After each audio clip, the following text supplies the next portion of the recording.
تو شو کے آغاز میں ایک ایسے ریکارڈ کے حوالے سے بات کریں گے جو ہم نے بنایا ہے، اور ہم جب کسی ریکارڈ کے حوالے سے بات کرتے ہیں تو دل کی بڑی خواہش ہوتی ہے کہ کوئی اچھا ریکارڈ ہو جو ہم نے بنایا ہو، لیکن یہ جو ریکارڈ بنایا ہے یہ بنایا ہے مہنگائی نے. اور ہمارے پاس ایسے ریکارڈ سامنے آ رہے ہیں، مطلب پولیو کیسز دوبارہ سے آنا شروع ہو گئے، ہر وہ چیز جو کہ باعث شرم ہے ہمارے وہ سی کے cases they are on the rise in Pakistan. اچھا یہ دیکھیں پولیو میں اور ہیپاٹائٹس بارے میں تو کہیں نہ کہ لوگوں کا بھی عمل دمخل آ جاتا ہے، لیکن یہ جو مہنگائی کا بڑھتا ہوا ریکارڈ ہے اس میں تو لوگوں کا کچھ نہیں بلکہ ان سیاستدانوں کی اگلی پالیسیز کی وجہ سے، شارٹ ٹرم پالیسیز کی وجہ سے، پراپر لانگ ٹرم پالیسیز نہ بنانے کی وجہ سے کون بھگت رہے ہیں؟ ہم بھگت رہے ہیں. اب جو ادارے شماریات نے جو جاری جو نئے انہوں نے چیزیں جاری کی، اعداد و شمار جاری کیے ہیں، وہ تو اس سے پتہ چلتا ہے کہ یہ سال کتنا ٹف گزرا ہم پر. 20 کلو آٹے کا جو تھیلا ہے وہ ہوا اس سال 800 روپے مہنگا. باسمتی چاول 40 روپے فی کلو تک اس میں اضافہ ہوا. بیف میں 100 روپے. جو مٹن ہم کھاتے ہیں بہت زیادہ تو لوگ کھاتے ہی نہیں ہیں، اور ہم بھی تبھی کھاتے ہیں جب کوئی گھر میں کوئی دعوت ہو یا پھر ٹھیک ہے عید وغیرہ کوئی ایسی آ جائے تو اس میں تقریباً 400 روپے تو اس میں اضافہ ہوا ہے. چکن میں بھی کوئی 110 روپے اس میں اضافہ ہوا ہے. انڈے 300 سے زائد روپے درجن میں تو انڈے فروخت ہو رہے ہیں، اور دالوں کا ستی. اور کیونکہ ایک دن تو آپ نے خود بتا دیا تھا، باقی یہ جو چھوٹے ریٹس وغیرہ تو ظاہر ہے مجھے اندازہ ہوتا ہے کہ کس چیز کے کیا نرخ ہیں. اور میں آئی ریممبر کہ میں کہا کرتا تھا کہ جی خان صاحب کے دور میں کس طریقے سے یہ جو انڈوں کے نرخ ہیں یہ تقریباً 150 سے 200 تک پہنچ چکے ہیں. تو اب یہ جو پی ڈی ایم کی گورنمنٹ آئی ہے تو تب یہ معاملہ 300 سے اوپر جا رہا ہے.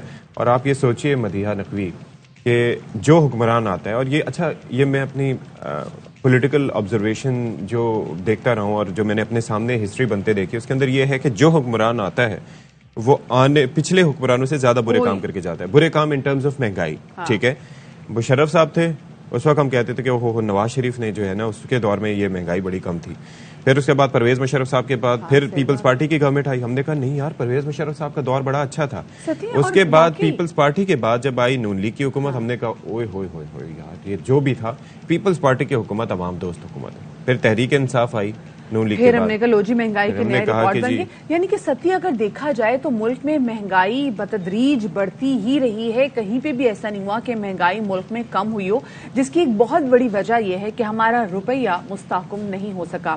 ہمارا روپیہ مسلسل ڈی ویلیو ہوئی ہوتا چلا جا رہا ہے، اور تمام تر سچویشن آپ کے سامنے ہی ہے. اور ابھی بھی اگر آپ دیکھیں تو اوپن مارکیٹ میں آپ کو 240 روپے ڈالر بھی نہیں مل رہا، مطلب کوئی 250 تک کی بات چلی گئی ہے. تو آپ سچویشن دیکھیے کہ سچویشن. اور گولڈ مطلب 170 روپے فی تولے سے بھی زیادہ اب گولڈ کی پرائس بڑھی ہے. 1,70,000 تولہ. ہاں 1,70,000 تولہ. میں تو ابھی مطالبات یہ رکھنے جا رہا ہوں. آپ سمجھ کے تو آپ سوچیں دماغ کے ہمارے بھی فیوز اڑ گئے ہیں جس قدر مہنگائی ہو گئی ہے. اس کے اندر چکر یہ ہے نا کہ لوگ پہلے ہی غربت کی چکی میں پس رہے تھے، مہنگائی کی چکی میں پس رہے تھے. لوگوں کا مسئلہ کیا ہے؟ دیکھیں جن ملکوں میں روپے ان کی کرنسی کی قیمت کم ہوتی ہے تو وہاں پر ان کی پرچیزنگ پاور اچھی ہوتی ہے. یہاں پر ہماری پرچیزنگ پاور کیوں نہیں اچھی؟ کیونکہ ہمارے ذرائع آمدن وہی ہیں، تنخواہیں وہی ہیں، اور اس کے اندر اضافہ نہیں ہو رہا. یا تو اگر میری تنخواہ انفلیشن کے حساب سے بڑھتی رہے تو میں کہوں گا جی ٹھیک ہے. میں نے تو وہ قرارداد بھی پیش کی تھی آپ نے اس کے اوپر کہ ہاں سونے کی قیمت کے کچھ تولے تنخواہ مقرر کر لی جائے اور پھر اسی حساب سے دیتے رہے. تو ہم دن بدن امیر ہوتے چلے جائیں گے اگر ایسا ہوا تو. اور ہونا بھی چاہیے، مطلب ہم کیوں غریب ہوں. تو چلیں جی بات کر لیتے ہیں ریکارڈ توڑ مہنگائی پر. ماہر معاشیات ڈاکٹر عابد سلیحری صاحب ہمارے ساتھ موجود ہیں. اکنامک ایڈوائزری کونسل کی یہ رکن بھی رہ چکے ہیں اور ان سے بات کرتے ہیں. بہت شکریہ جی آپ نے ہمارے لیے وقت نکالا. سب سے پہلے آن اے لائٹر نوٹ، ویسے تو بڑی مشکلات ہیں، یہ جو سونے کے نرخوں پہ تنخواہ والا معاملہ ہے یہ غلط بات تو نہیں کی میں نے؟ یہ بالکل آپ نے درست بات کی. اگر ہمارے پاس سونے کے ذخائر ہوں تو اگر پاکستان کے پاس سونے کے ذخائر نہیں ہوں گے تو پھر مشکل ہو، پھر آپ تنخواہوں کا انتظار کرتے رہیں گے. تو یہ تو کیونکہ آپ کا جو آمدنی ہے اس کو بھی تو دیکھنا ہے کہ انکم کہاں پہ ہے. بالکل صحیح. یہ تو عابد صاحب ہمارے وہ سہانے سپنے ہیں، اللہ کرے جن کی تعبیر ہم اپنی زندگی میں دیکھ لیں، ورنہ امید کوئی نہیں ہے. لیکن آپ کو ہمارے پورے سسٹم کو دیکھ کے کچھ کہیں نہ کہیں چھوٹی سی بھی امید دکھائی دے رہی ہو کہ ہاں آگے جا کے کہیں نہ کہیں حالات ٹھیک ہو جائیں گے، جسے پاکستان تحریک انصاف کہتی ہے جو جلد از جلد الیکشن ہونے چاہیے، اگر وہ بھی آ جاتے ہیں تو آپ کو لگتا ہے کہ حالات بہتر ہو جائیں گے؟ نہیں let's not talk the long term نا. 2023 میں حالات بہتر ہو جائیں گے اگر ابھی گورنمنٹ آ جاتی ہے پی ٹی آئی کی. تو دیکھیں 2023 میں بھی اگر آپ مہنگائی کی بات کرتے ہیں اب تو وہ اسی طرح سے رہے گی. اس وقت ہمارے پاس جو مہنگائی ہے اس میں یقینی طور پہ حکومتوں کے اپنے فیکٹرز بھی ہیں، آپ کہہ سکتے ہیں گورننس ہے، ہولڈنگ ہے، لیکن اصل جو مہنگائی ٹریگر ہوئی ہے وہ رشیا کے یوکرین پہ اٹیک کرنے کی وجہ سے ہوئی ہے کہ انرجی کی قیمتیں بڑھ گئی، فوڈ کی قیمتیں بڑھ گئی. یورپ میں اس وقت جو انرجی کا بحران آیا اس نے اوور آل ساری قیمتیں بڑھا دی، اور ابھی تو پاکستان میں مہنگائی مزید آئے گی جب نامہ ریویو جو ہے کمپلیٹ کرنے کے لیے حکومت کو اگر گیس کی قیمتیں بڑھانی پڑ گئی یا حکومت اس وقت نیگوشیٹ کرنے کی کوشش کر رہی ہے. وہ تو اکتوبر نومبر میں ان کو آنا تھا، وہ نہیں آئے نا سر؟ تو نہیں، کیونکہ ابھی تک ہمارے ٹارگٹ پورے نہیں ہوئے نا، تو وہ اب شاید جنوری میں آئیں گے، لیکن آلریڈی نیگوشیشن چل رہی ہے اور اس کے لیے دو چیزیں کرنا پڑیں گی منیمم جو ہیں. ایک تو انرجی کی قیمتیں اسپیشلی گیس کی قیمتیں جو ہیں وہ بڑھانا پڑیں گی.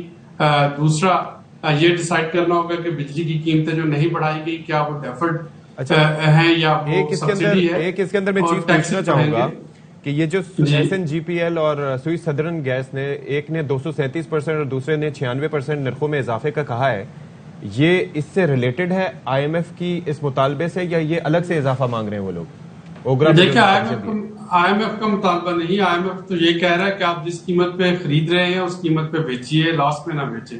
اور جبکہ اس وقت پوری دنیا جو ہے وہاں پہ انرجی کی قیمتیں بڑھ چکی ہیں، لہٰذا پاکستان میں بھی لامحالہ بڑھیں گی. تو اس وقت جو مہنگائی 2023 کی آپ نے بات کی، 2023 میں ہمارے پاس خدا نخواستہ گندم جو ہے اس کا ٹارگٹ بھی اس سال پورا نہیں ہوگا، کیونکہ سندھ میں سیلاب کی وجہ سے تو تقریباً نصف ایریا جس پہ کہ گندم لگتی تھی، گندم اس وقت نہیں کاشت کی گئی، تو آپ کو گندم امپورٹ کرنا پڑے گی. کاٹن جو ہے ہماری اس سال کی 50% پروڈیوس ہوئی ہے سیلاب کی وجہ سے، سیلاب وہ کاٹن امپورٹ کرنا پڑے گی، انرجی امپورٹ کرنا پڑے گی. مطلب نہ چاہتے ہوئے بھی عابد صاحب ہماری امپورٹس ایک بار پھر سے بڑھیں گی، اور ہماری کوشش بھی یہی تھی کہ ہم نے امپورٹ اپنی کٹیل اس لیے کی تھی. لیکن جو امپورٹ بڑھنے کے ساتھ ساتھ وہ جو آپ نے بات کی تھی نا روپے کی قدر میں کمی، وہ آئے گی، کیونکہ روپیہ جو ہے وہ ظاہر ہے کہ جب آپ امپورٹ کے لیے ڈالرز آپ کو چاہیے ہوں گے تو ڈالر کی طلب بڑھے گی، اس کی سپلائی کم ہوگی تو روپیہ آٹومیٹکلی ہوگا. سلیری صاحب اس کا مطلب ہے we should keep in mind کہ جو روپے کی قدر ہے وہ آنے والے سال میں مطلب ہم وہ $250 والے سے بات بھی اوپر چلی جائے گی، کچھ ایسی صورتحال کوشش کریں. دیکھیں کرنسی ویلیو پہ میں عموماً اسپیکولیشن نہیں کرتا ہوتا ہوں، لیکن میں مہنگائی کے حوالے سے آپ کو یہ بتا دیتا ہوں کہ اگلے سال بیٹھے ہم کہہ رہے ہوں گے 2022 بہت اچھا سال تھا. اچھا سر، ایک اور 2022 بہت اچھا سال ہے، مطلب یہ ایسی سچویشن ہوگی ہم ابھی رو رہے ہیں. اب یہ بتائیں کہ ویسے تو ہمارے تقریباً 15-16 ارب ڈالر چلے جاتے ہیں جی یہ انرجی اور آئل سے ریلیٹڈ امپورٹس پہ، یعنی کہ تیل ہو گیا یا پھر ایل این جی ہو گئی. اب یہ آپ کو لگتا ہے کہ ہم کوئی دوسرے مینز ایکسپلور کر سکتے ہیں آئندہ سال یا کچھ اس طریقے سے، کیونکہ ہمارے فارن ریزروز بھی ڈپلیٹ ہوتے جا رہے ہیں، پلس ہماری انرجی کی ضروریات بھی کافی ہیں، تو کیا آپ کو لگتا ہے گورنمنٹ کیا سوچ رہی ہے اس سے متعلق؟ دیکھیے اس وقت ایک پالیسی کننڈرم وہ ڈیلیما پڑا ہوا ہے. اگر لوگ فار ایگزامپل سولر پہ جانا شروع کر دیتے ہیں تو وہ تمام لوگ جو افورڈ کر سکتے ہیں وہ سولر پہ چلے جائیں، جو بل پے کر سکتے ہیں، تو ہوگا کیا کہ آپ کا انرجی سرکولر ڈیٹ جو ہے یعنی وہ بجلی جو آپ نہیں خریدی اور اس کے پیسے دینے ہیں آئی پی پیز کو، وہ تو دینے پڑیں گے. تو اس وقت حکومت کی یہ کوشش، اگر فائنانس منسٹری کی کوشش ہوگی کہ میکسیمم بجلی استعمال ہو تاکہ وہ جو آپ کے کیپیسٹی پیمنٹ چارجز ہے وہ نہ دینا پڑے. ٹھیک ہے، ڈالر پہ جانے کے لیے کوشش ہوگی کہ سولر انرجی پہ جایا جائے. تو اس وقت یہ جو متضاد پالیسیز ہیں یا ایک پالیسی کے جو نیگیٹو امپیکٹ ہوتے ہیں وہ بھی کوئی بھی حکومت آ جائے، یعنی اس وقت ہم سیاست کو بالا تر رکھتے ہوئے اگر بات کرنا چاہیں تو کوئی بھی حکومت آ جائے، یہ کچھ ایسے ایشوز ہیں جو کہ پاکستان کو چیلنج کیا ہوا ہے. پوری دنیا اس وقت ریسیشن اور انفلیشن کا شکار ہے، لیکن پاکستان میں جو سیاسی عدم استحکام ہے اس کی وجہ سے اور سیلاب کی وجہ سے یہ دو ایڈڈ فیکٹر آگے جو کہ ہمارے اس ریسیشن اور اس مہنگائی کو زیادہ بڑھا رہے ہیں. سلیری صاحب ہم بھی ہمیشہ سے بات کریں کہ جو سیاسی عدم استحکام کی وجہ سے ہم دیکھ رہے ہیں کہ بیرون ملک سے بہت سارے انویسٹرز پاکستان آنے کو تیار نہیں، کیونکہ جو ہم بار بار اسٹیٹمنٹ دیتے ہیں کہ پاکستان ڈیفالٹ کر گیا ہے، ڈیفالٹ کرنے والا ہے، تو لوگ کہتے ہیں بھائی ہم کیوں ایک ایسی سرزمین پہ جائیں جو کہ ڈیفالٹ کر گئی، ہم اپنا کیوں نقصان برداشت کریں. مطلب ایک صحیح نارمل سی بات ہے. پھر دوسرے سیلاب کا فیکٹر بھی دوسری سائڈ پر آپ دیکھ رہے ہیں. یہ جیسے آپ نے کہا کہ ہمیں سیاست سے بالا تر ہو کے سوچنا چاہیے، تو آپ کو لگتا ہے جو آپ تمام تو صورتحال دیکھ رہے ہیں کہ یہاں پہ لوگ ریڈی بھی ہیں کہ سیاست سے بالا تر ہو کے بات کریں؟ کیونکہ جب ہم مساق معیشت کے حوالے سے بات کرتے ہیں تو وہ لوگوں کو ایسی بات لگتی ہے کہ بھئی یہ تو آپ نے ہماری پالیٹکس ہی ختم کر دی اگر ہم مساق معیشت کی بات کر رہی ہیں. دیکھیے اس وقت جتنی بھی سیاسی جماعتیں ہیں جو بھی الیکشن کے بعد آگے حکومت بنانا کے خواہش مند ہیں یا بنا سکتی ہیں, یہ ان کے اپنے مفاد میں ہے کہ آج جس معیشت کے لیے اکٹھا ہو جایا جائے, ورنہ جب الیکشن کے بعد کوئی بھی پارٹی حکومت میں آئے گی اس کی اپوزیشن اس کو اسی طرح سے اپوز کر رہی ہوگی, تو یہ ایک سلسلہ جو ہے it's a never ending thing. تو ہم دیکھ رہے تھے کہ پی ڈی ایم جو تھی جب وہ مہنگائی میں کام مارچ لے کے آئی تو اب مہنگائی بڑھ گئی ہے. اب اگر پی ٹی آئی یہ وعدہ کرے کہ جی میں آؤں گی اور میرے آنے سے مہنگائی ختم ہو جائے گی تو ایسا بالکل نہیں ہوگا. وہ تو ہم نے فرسٹ ٹائم میں ہی دیکھ لیا تھا نا عابد صاحب. آپ ظاہر ہے کہ اکنامک ایڈوائزری کونسل کے رکن بھی تھے, آپ کو یہ بہتر اندازہ ہوگا کہ 5 وزرائے خزانہ تبدیل کرنے کے باوجود بھی وہ اینڈ میں اس سچویشن پہ تھے کہ اپنے ہی لوگ اٹھ کے کہہ رہے تھے کہ جی معیشت نہیں سنبھل رہی, لوگ پس رہے ہیں, ٹرکل ڈاؤن ایفیکٹ ہی ہم لوگ یہاں پر بات کرتے تھے, وہ کہیں دیکھنے میں نہیں آ رہا تھا. اور ابھی بھی وہ لوگ جنہوں نے کہتے وعدہ خلافی کہ وہ دوبارہ سے آئی ایم ایف جائیں گے حکومت میں آگے, پھر کیا ہوگا. اور ابھی تو مشکلات بڑی ہیں, لیکن آپ کو کوئی وے آؤٹ دکھائی نہیں دے رہا عوام کے لیے ان دا نیئر فیوچر, کیونکہ میں اس کا وے آؤٹ جو ہے نا, اس کا وے آؤٹ جو ہے جو کہ ہم بات کرتے ہیں ڈیفالٹ کی, اللہ نہ کرے ڈیفالٹ نہیں ہوگا, اور اس کی وجہ یہ ہے کہ یہ تقریباً ہمارے 60% قرضے جو ہیں وہ چائنا, سعودی عرب اور یہ قطر یو اے وغیرہ کی طرف ہیں.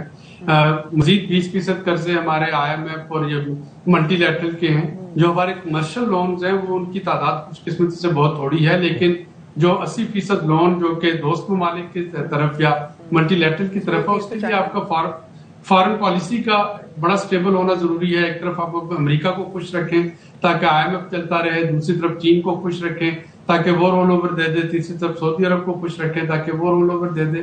تو ذرا سا بھی اس میں کوئی سلپ ہوتا ہے تو وہ, اور سعودی عرب کو خوش کرنے کے لیے پھر رشیا کی طرف, سعودی عرب اور امریکہ کو خوش کرنے کے لیے رشیا کی طرف نہ جانے کا بھی سوچیں, کیونکہ تو وہ بیلنس آپ کو جو رکھنا ہے وہ بیلنس بڑا مشکل ہوتا جا رہا ہے. دوسرا جو ہمارے دوست ممالک جو رول اوور دینا بھی چاہ رہے ہیں تو وہ ویٹ کر رہے ہیں کہ وہ کس حکومت کو oblige کریں, کیا وہ پی ڈی ایم کی حکومت ہوگی, کیا وہ کیئر ٹیکر ہوگی. لیکن سعودی عرب نے تو وہ وزیر خزانہ نے اعلان بھی کر دیا نا سر کہ اب وہ اس کو ٹرم بڑھا رہے ہیں جو ڈپازٹ تھے.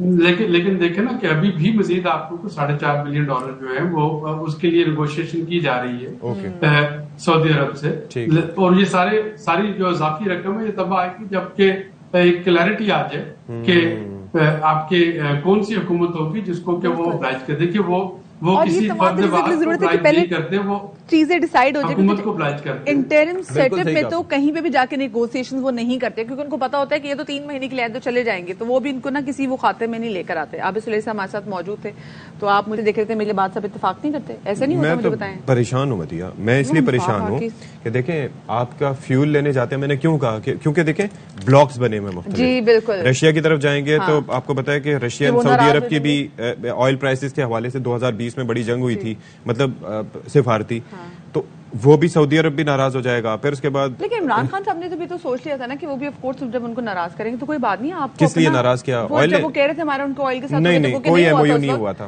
کوئی ہوا نہیں تھا, لیکن بیانیہ تو بکا نا. یہ تو کہا گیا کہ ہاں بھائی وہاں سے سستا آئل آ رہا تھا تو سستا آئل نہیں لیا. بھائی وہاں پہ کوئی بات ہی نہیں ہوئی, مزے کی بات ایسی کوئی چیز ہوئی نہیں. On paper it was nothing.